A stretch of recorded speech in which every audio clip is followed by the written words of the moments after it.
রাজধানীর মহাখালীর করাইল বস্তিতে আগুন নিয়ন্ত্রণে কাজ করছে ফায়ার সার্ভিসের 11টি ইউনিট।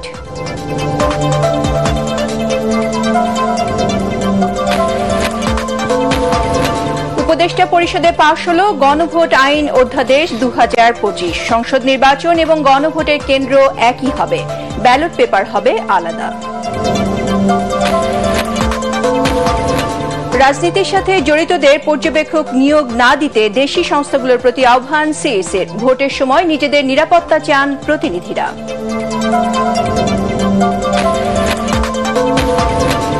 সারা দেশে নির্বাচনী হাওয়া শুরু হয়েছে। ঠাকুরগাঁওয়ে মির্জা ফখরুল, ক্ষমতায় গেলে 1 কোটি মানুষকে চাকরি দেওয়ার আশ্বাস বিএনপির।